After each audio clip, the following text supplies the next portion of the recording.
give you a little background or objectives for our Georgia peanut breeding program. Is very much like other breeding programs in that we're looking for increased dollar value returns per acre, higher yield, grade, disease and insect resistance, virus and nematode resistance, drought and aflatoxin resistance, improved shelling characteristics, better processing qualities, longer shelf life, and enhanced flavor and nutrition. So you can see a new variety benefits not only the grower, but all the way through to the consumer.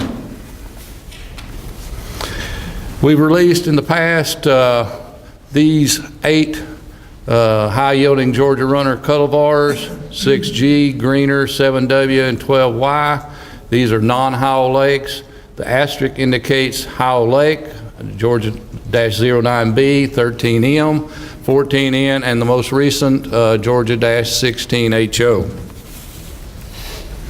Georgia-06G, as you probably are most familiar with, is a high-yielding TSWV resistant runner type variety. It's a large seeded runner, larger than the old Flow Runner or Georgia Green varieties. Similar maturity though as the previous 2 I just mentioned, and has very good TSWV resistance, not significantly different from some of the best ones that's come along in the last several years. So it's still holding up, and I'll show you some data here in a little bit along those lines. Georgia Greener, also very similar to 6G, except it's smaller in size, medium maturity, has a little bit better CBR resistance, and more of a medium runner seed size comparatively to Georgia-06G.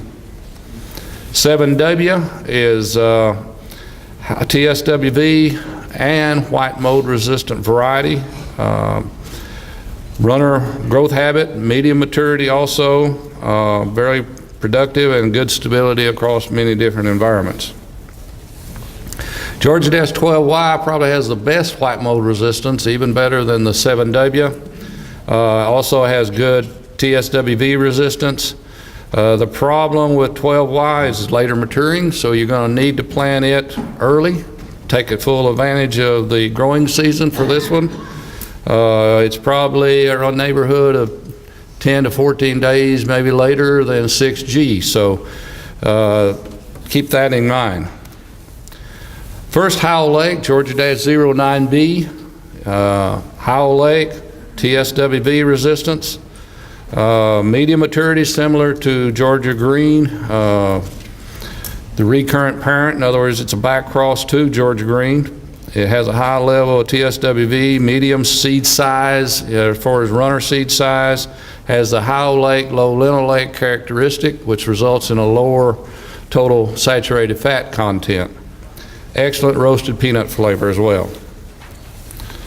Georgia-13M, some of you have tried this one.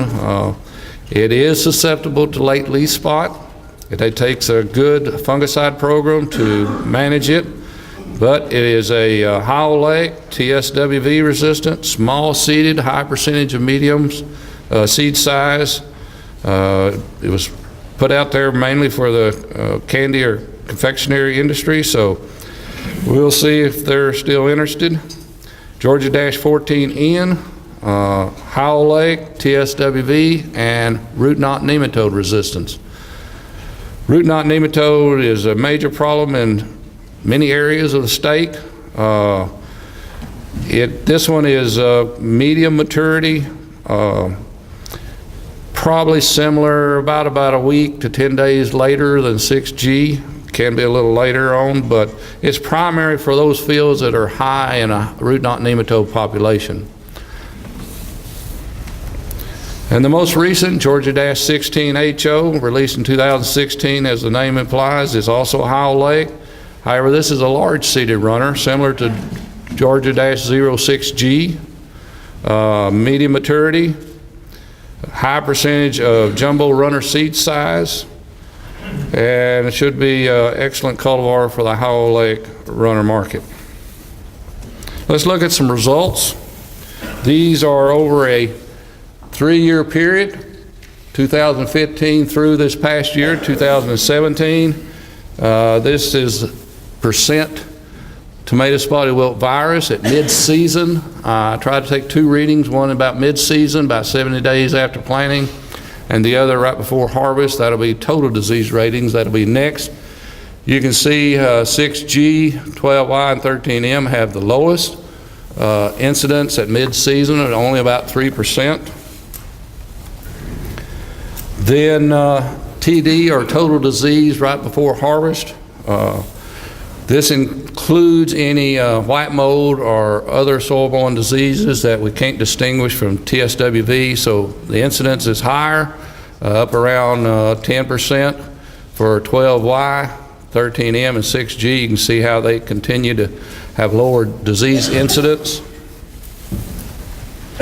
Yield, 6G coming out on top over these three years, and some 29 different tests summed up. There's other good lines coming on, 16HO, Florida Tough Runner 297, 13M, and as well as 12Y. I'm going to go back and talk a little bit about this.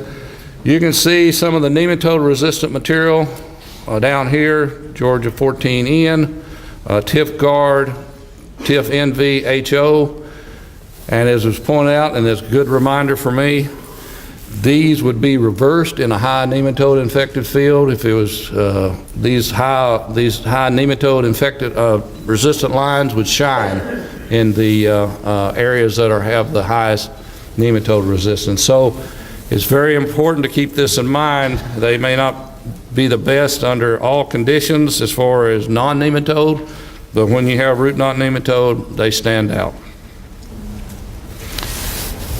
Total sound mature kernel grade, which is sound mature kernels and sound splits. 14N actually came out about a percentage point above several of these others. So you can kind of see where all these runner varieties stack up as far as grade goes. We got a tremendous range now in seed count, or the number of seed per pound. The higher number, the smaller the seed size. You can see 13M and 14N could save you on seed cost. And you can see now we have Tough Runner 297 having the largest seed size of all the large seeded runners. Dollar value return per acre, this is the bottom line. This is, you can see what came out on top was Georgia-06G, followed by 13M, 16HO, and 297 as well. So this is all I have.